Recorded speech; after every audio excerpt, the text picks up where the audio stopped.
Good morning everyone guys, मैं हूं ज्योति चौहान आप लोगों के सामने। स्वागत है आपका मेरे यूट्यूब चैनल आर्ट ज्ञान कला में। यहाँ पर आज मैं आपको बात करने जा रही हूँ क्योंकि बिहार भर्ती नोटिफिकेशन जारी हुआ है, तो उससे रिलेटेड क्वालिफिकेशन को लेकर आप लोग थोड़े से परेशान हैं कि कौन कौन अप्लाई कर सकता है। बहुत ही सिंपल सी क्वालिफिकेशन है इसकी और सिंपल से स्टेप हैं जो आपको फॉलो करके आप इसमें फिल कर सकते हैं। तो सबसे पहले मैं इसमें वैकेंसी कितनी है इसकी पूरी जो डिटेल है आज मैं यहाँ पर आपके साथ शेयर करने वाली हूँ। और उससे पहले मैं बता देना चाहती हूँ कि जिन लोगों ने डीएसएसपी में फॉर्म अप्लाई कर दिए हैं, चंडीगढ़ में फॉर्म अप्लाई कर दिए हैं, वो लोग जाके मेरा बैच ज्वाइन कर सकते हैं। यूजीसी नेट के भी फॉर्म क्योंकि आ चुके हैं, नोटिफिकेशन आ चुका है। यूजीसी का मैं पहले भी बता चुकी हूँ, सेम ही है सब कुछ क्राइटेरिया। इफ अगर फिर भी आप लोगों को लगता है कि कोई आपको जानना है कुछ तो मैं बता सकती हूँ, उसके बारे में भी मुझे कमेंट कर दीजिएगा। और उसकी बुक्स भी मैं बता चुकी हूँ, इंग्लिश और हिंदी दोनों में मैंने बुक्स को बहुत ही अच्छे से क्लियर किया हुआ है। अपने चैनल आर्ट नॉलेज क्लब पर भी किया हुआ है, तो जिन लोगों ने नहीं देखा है वो लोग देख सकते हैं।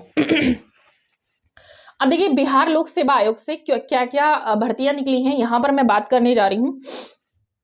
देखिए यहां पर आप देख रहे हैं बिहार लोक सेवा आयोग से शिक्षा विभाग तथा अनुसूचित जाति और अनुसूचित जनजाति कल्याण विभाग के अंतर्गत उच्च माध्यमिक विद्यालयों में प्रधानाध्यापक मतलब हेडमास्टर की पोस्ट के लिए नियुक्ति हेतु सुयोग्य भारतीय नागरिक तथा बिहार राज्य के निवासी उम्मीदवारों से विहित प्रपत्र में ऑनलाइन आवेदन आमंत्रित किए जाते हैं। ऑनलाइन आवेदन भरने हेतु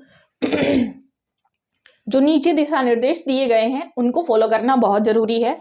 बिहार मतलब बिहार लोक सेवा आयोग की साइट दे रखी है, यहाँ पर देख सकते हैं www.bpsc.bih.nic.in पर जाकर भी आप ये इंफॉर्मेशन चेक कर सकते हैं। फिलहाल यहाँ पर देख लेते हैं हम लोग। शिक्षा के अंतर्गत शिक्षा विभाग के अंतर्गत प्रधानाध्यापक के कुल 6061 पद हैं। ठीक है, आप देखिएगा अनारक्षित वर्ग के लिए दे रखे हैं 1340 पद दे रखे हैं, कुल पद हैं। क्षैतिज आरक्षण जो 35% का है, ये फलस्वरूप महिलाओं के लिए अनुमान्य पदों की जो कुल संख्या है वो 470 है। अनुसूचित जाति के लिए 576 है और महिलाओं के लिए वही आरक्षण वाली श्रेणी चल रही है 201 है। अनुसूचित जाति के लिए 1283 है और यहाँ पर 413 है। अनुसूचित जनजाति के लिए 128 है और वहां पे 41 है। अत्यंत पिछड़ा वर्ग के लिए 1595 है और वहां 518 है। पिछड़ा वर्ग के लिए 1139 है और वहां पर 371 है। देखिए यहाँ पर क्या है आगे सेकंड जो टर्म्स दे रखा है वो सामान्य प्रशासन विभाग बिहार के पत्रांक के आलोक में राज्य के वैसे स्वतंत्रता सेनानी, ये तो वही है कि जो भी उनके रिलेटिव्स होते हैं मतलब पोता पोती नाती नाती और के लिए आरक्षित दे रखा है। 2% कुल पदों की संख्या में छूट दे रखी है और यहाँ पर 118 पद उनके लिए दे रखे। ये सब आपका वही है, दृष्टिबाधिक मूक बधिर उनके लिए यहाँ पर दे रखा है। ठीक है, अब मैं चलती हूँ यहाँ पर कि शिक्षा विभाग द्वारा उपलब्ध कराए गए प्रमंडलवार रोस्टर विवरण आयोग के वेबसाइट www.bpsc जो मैंने अभी आपको बताई है उनके हिसाब से प्रधानाध्यापक के कुल 3 पद हैं। ठीक है, तो 3 पद हैं यहाँ पर आपको दे रखा है। विज्ञापित पदों की संख्या घट बढ़ सकती है। वेतनमान इसमें दे रखा है, कुल वेतनमान 35,000 है और राज्य सरकार द्वारा समय समय पर दे अनुमान भत्ता भी मिलता रहेगा। सारी शर्त इसमें दे रखी है। तो भारत का नागरिक ये तो सब आप जानते ही हैं। अब देखिएगा आगे जो है यहाँ पर मेन है मान्यता प्राप्त संस्थान से बीएड और बीएससी उत्तीर्ण होना, मतलब बीएड या होना चाहिए आपके पास या फिर बीएससी आपके पास उत्तीर्ण होना चाहिए। ठीक है, इनमें से एक चीज आपके पास होनी चाहिए क्योंकि ऑब्लिक लगा है। नेक्स्ट है वर्ष 2012 या उसके बाद नियुक्त शिक्षक हेतु पात्रता परीक्षा में उत्तीर्ण होना चाहिए। मतलब 2012 के बाद जो भी पात्रता परीक्षा टीचर्स के लिए रखी गई है वो आपका पास होना बहुत जरूरी है। सेकंड इसमें दे रखा है उक्त प्रावधान 2012 या उसके बाद नियुक्त जिला परिषद नगर निकाय के अंतर्गत नियुक्त शिक्षकों पर लागू होगा। मतलब जो 2012 के बाद जो लागू किया गया है वो यहाँ पर भी लागू होगा। 2012 से पूर्व नियुक्त पंचायती राज नगर निकाय संस्था अंतर्गत नियुक्त शिक्षकों के लिए जो दक्षता परीक्षा है उसमें उत्तीर्ण होना आवश्यक है। ठीक है, विभिन्न बोर्ड जो जैसे सीबीएसई है, आईसीएसई है, बीसीएसई भी है, संबद्ध विद्यालयों में कार्यरत शिक्षकों के लिए दक्षता परीक्षा, पात्रता परीक्षा का प्रावधान लागू नहीं किया जाएगा जो इनमें पढ़ा रहे हैं। ठीक है, अब देखिएगा यहां पर कुछ एक्सपीरियंस भी मांगा गया है, क्योंकि ये जो भर्ती है वो हेडमास्टर के लिए है, तो एक्सपीरियंस तो मांगा ही जाएगा। एक्सपीरियंस दे रखा है यहाँ पर, क्या क्या चाहिए होगा यहाँ पर मैं आपको बता देती हूँ। राज्य सरकार के विद्यालयों में पंचायती राज संस्था और नगर निकाय संस्था के अंतर्गत माध्यमिक शिक्षक के पद पर न्यूनतम 8 वर्ष की आपके पास लगातार सेवा हो, मतलब 8 वर्ष का आपके पास एक्सपीरियंस होना चाहिए, टीचिंग एक्सपीरियंस होना चाहिए। सीबीएसई, आईसीएसई, बीएसईबी से स्थायी संबद्धता प्राप्त विद्यालयों में माध्यमिक शिक्षक के पद पर न्यूनतम 12 वर्ष की लगातार सेवा। जो आप देखते हैं जो फॉर्मल स्कूल होते हैं उनमें आपके पास लगातार 12 वर्ष की सेवा होनी चाहिए और वो संबद्ध होना चाहिए स्थायी रूप से जो विद्यालय हैं। राज्य सरकार के विद्यालयों में पंचायती राज संस्था और नगर निकाय संस्था के अंतर्गत उच्च माध्यमिक शिक्षक के पद पर न्यूनतम 4 वर्ष की आपके पास लगातार सेवा होनी चाहिए, जो राज्य सरकार के विद्यालय हैं, जैसे पंचायती राज संस्था वगैरह के। गा दे रखा है यहाँ पर कि सीबीएसई, आईसीएसई, बीसीएसबी के से स्थायी संबद्धता प्राप्त विद्यालय में उच्च माध्यमिक शिक्षक के पद पर न्यूनतम 10 वर्ष की लगातार आपके पास सेवा होनी चाहिए। ठीक है, उक्त अवधि की गणना योगदान की तिथि अथवा प्रशिक्षण अर्हता प्राप्त करने की तिथि जो बाद की तिथियों के आधार पर की जाएगी। ठीक है, मतलब इनकी जो है जो गणना है वो जो एक्सपीरियंस यहाँ पर दे रखा है उसके अकॉर्डिंग यहाँ पर तिथि के अकॉर्डिंग की जाएगी। एक यहाँ पर छोटा सा नोट दे रखा है, उस नोट में क्या लिखा है वो मैं बता देती हूँ। पंचायती राज संस्थान, नगर निकाय संस्थान के शिक्षकों द्वारा अपने संबंधित विद्यालय के प्रधानाध्यापक, प्रभारी, मतलब जो प्रभारी सहित यहाँ पर बात की गई है, तो द्वारा निर्गत अनुभव प्रमाण पत्र मान्य होगा, किंतु चयन के उपरांत क्या होगा, नियुक्ति के समय जिला कार्यक्रम पदाधिकारी द्वारा प्रति हस्ताक्षरित अनुभव प्रमाण पत्र मान्य किया जाएगा। मतलब जिसको आप प्रमाणित करवाते हैं तो उनके जो हस्ताक्षर यहाँ पर होना चाहिए। सीबीएसई, आईसीएसई या बीसीईबी से स्थायी संबद्धता प्राप्त विद्यालयों के शिक्षकों का अनुभव प्रमाण पत्र संबंधित विद्यालय के प्रधानाध्यापक के स्तर से निर्गत किया जाएगा। ठीक है, मतलब जो जहां पर पढ़ा रहे हैं तो उन्हीं के जो विद्यालय के जो शिक्षक हैं उन्हीं से वो निर्गत किया जाएगा आपका। इस हेतु विभिन्न प्रारूप आयोग के वेबसाइट पर जो जानकारी है आपको पूरी मिल जाएगी, यहाँ पर दे रखी है। मैंने देखा था काफी सारे कॉलम इसके दे रखे हैं, सिलेबस वगैरह भी इसका है, तो आप लोग वहां से इजीली इस जानकारी को ले सकते हैं। यदि पूर्व में सीबीएसई, आईसीएसई, बीएसईबी द्वारा मान्यता प्राप्त संचालित विद्यालयों में माध्यमिक शिक्षक के पद पर नियुक्त होकर कार्यरत रही हो और बाद में पंचायती राज नगर निकाय संस्था में माध्यमिक, उच्च माध्यमिक शिक्षक के पद पर नियुक्त होकर कार्यरत रहने की स्थिति में प्राप्त अनुभव दोनों तरह के विद्यालयों की अनुभव अवधि को एक साथ जोड़कर न्यूनतम 12 वर्ष की अनुभव अवधि मान्य होगी। मतलब जितने ऊपर स्टेप दिए थे, अगर आप उन दोनों को काउंट करके एक 12 वर्ष का बनाना चाहते हैं तो वो 12 वर्ष का ही यहाँ पर उन दोनों को जोड़कर बनेगा। ठीक है, यदि पूर्व में सीबीएसई, आईसीएसई, बीएसईबी द्वारा मान्यता प्राप्त संचालित विद्यालयों में उच्च माध्यमिक शिक्षक के पद पर नियुक्त होकर कार्यरत रहे हों या बाद में पंचायती राज नगर निकाय संस्था में उस माध्यमिक शिक्षक के पद पर नियुक्त होने की स्थिति में प्राप्त अनुभव दोनों तरह के विद्यालयों की अनुभव अवधि को एक साथ जोड़कर 10 वर्ष की अनुभव अवधि का मान्य होगा। मतलब वो दे रखा है कि कैसे कैसे मान्य होगा, 10 वर्ष का, 12 वर्ष का। ठीक है, आयु सीमा यहाँ पर दे रखी है कि पंचायती, एक और है यहाँ पर दे रखा है, कंप्यूटर, संगीत, ललित कला और नृत्य शिक्षक द्वारा प्रधानाध्यापक के पद पर आवेदन करने की स्थिति में अर्हता संबंधित विभागीय आदेश में कंप्यूटर, संगीत, ललित कला और नृत्य शिक्षक की नियुक्ति हेतु बीएड, बीएड, बीएससी एड की डिग्री की अनिवार्यता नहीं है। ये आप लोगों के लिए बहुत ही अच्छा और एक प्लस पॉइंट है। देखिएगा, मैं दोबारा से इसको रीड कर देती हूँ। तो जो लोग ललित कला, मतलब जो लोग ड्राइंग से हैं, उनके लिए क्लियरली दे रखा है, उनके लिए बीएड की कोई भी अनिवार्यता नहीं रहेगी। बिहार तो वैसे भी आप देख रहे हैं वैकेंसी पे वैकेंसी लाने पे लगा हुआ है और यूपी में एक एग्जाम भी नहीं हो रहा है, तो ये आप लोगों के लिए अच्छी बात है। आप लोग, जो लोग एलिजिबल हैं यहाँ पर, मतलब ग्रेजुएशन है, वो लोग यहाँ पर अप्लाई कर सकते हैं। ठीक है, किंतु उक्त कोटि के शिक्षक यदि सेवा काल में या पूर्व से बीएड या बीएड, बीएससी एड की डिग्री धारित करते हों तथा अन्य शिक्षकों की तरह अनुभव और योग्यता प्राप्त किया हो, आवेदन कर सकते हैं। मतलब अगर किसी ने बीएड कर रखा है तो बहुत ही अच्छी बात है। सीधा सीधा सेंस ये है क्योंकि अभी मैंने बताया था आने वाले कुछ सालों में बीएड या +2 इयर्स का जो डिप्लोमा सब लोग निर्धारित कर रहे हैं आर्ट के साथ प्लस ग्रेजुएशन आर्ट का आपका होना चाहिए, तो वो धीरे धीरे कहीं ना कहीं लागू हो रहा है आने वाले समय में। बट अभी यहाँ पर आपको छूट दे दी गई है, तो आप छूट के साथ इसको अप्लाई कर सकते हैं। जो लोग एलिजिबल हैं उनके लिए बहुत ही अच्छी बात है। उम्र सीमा क्या रहेगी ये आपको समझ में आ गया है तो आप बता देंगे, अदरवाइज मैं इसको आपको बहुत और भी ज्यादा फिर डिटेल से आपको क्लियर करा दूंगी कुल मिलाकर, क्योंकि कुछ यहाँ पर स्पेशल सब्जेक्ट हैं उनके लिए दे रखा है। ठीक है, चलिए अब बात कर लेते हैं कि पंचायती राज संस्थान और नगर निकाय संस्थान, क्योंकि इसमें जो लोग ये सोच रहे हैं कि हमने बीएड किया तो सबसे पहले मौका हमको मिलेगा, ऐसा कुछ नहीं है। वो फिर आपके जो एक्सपीरियंस भी साथ में काउंट होगा। और दूसरी चीज जानते हैं क्या है कि जो ज्यादा मार्क्स लाएगा वही है जो मेरिट में आएगा, जो क्लियर करेगा एग्जाम। नगर निकाय संस्थान के अंतर्गत कार्यरत शिक्षक के लिए न्यूनतम और अधिकतम आयु सीमा अलग से निर्धारित नहीं की जाएगी। सीबीएसई, आईसीएसई, बीसीएबी से संबद्ध प्राप्त विश्वविद्यालय जो कार्यरत शिक्षकों के लिए एक समय दे रखा है, यहां से न्यूनतम आयु 31 वर्ष और अधिकतम आयु अनारक्षित पुरुष के लिए 47 है, पिछड़ा वर्ग, अत्यंत पिछड़ा वर्ग, पुरुष और महिलाओं के लिए 50 वर्ष है।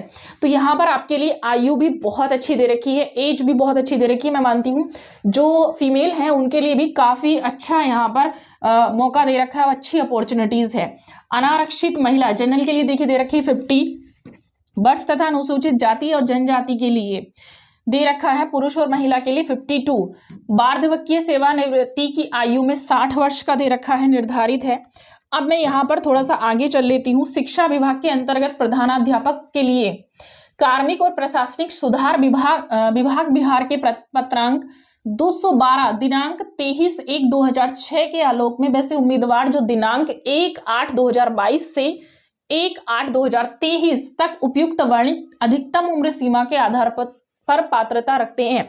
मतलब जो आपका डेट काउंट होगा एज का, क्योंकि कई लोग ये पूछते हैं मैम डेट कहां से वो लोग काउंट करेंगे, तो हम कहां तक ये अपनी एज मानेंगे जो ये चल रही है इस टाइम। ठीक है, तो यहां पर आप लोगों के सामने जो डेट दे रखी है, डेट दिखाई दे रही है आपको यहां से, ये जो डेट दे रखी है 1/8/2022 से 1/8/2023, तो यहां से ये जो डेट है वो यहीं से काउंट करेंगे, पूरी दे रखी है 2006 से। ठीक है, तो क्लियर हो गया आपका, मतलब 2023 ये आपका लास्ट है, 1/8/2023 तक वो लोग काउंट कर लेंगे। ओके, चलिए आगे चलते हैं। उम्र सीमा में अच्छा ये भी रह गया है, यहाँ पे है तक उपयुक्त वर्णित अधिकतम उम्र सीमा के आधार पर पात्रता रखते हैं भी प्रस्तुत विज्ञापन के लिए सुपात्र होंगे। मतलब जो इनकी एज यहाँ तक अगर हो रही है, उनको लग रहा है कि हम मतलब हमारी एज यहाँ तक हो चुकी है, लेकिन वो भी यहाँ पर पात्रता रहेंगे, कर सकते हैं, बशर्ते वे अन्य अर्हताएं पूरी करते हो। मतलब जो शर्तें यहाँ पर पहले दे रखी हैं वो पूरी करते हो। नियुक्ति प्रक्रिया के दौरान सेवानिवृत्त होने वाले अभ्यर्थियों की अभ्यर्थता पर विचार नहीं किया जाएगा जो रिटायर हो चुके हैं। उम्र के लिए देखिए, सीमा में उक्त छूट अनुसूचित जाति और जनजाति कल्याण विभाग के अंतर्गत प्रधानाध्यापक पद के लिए मान्य नहीं है। ठीक है, ये भी आपको ध्यान देना है।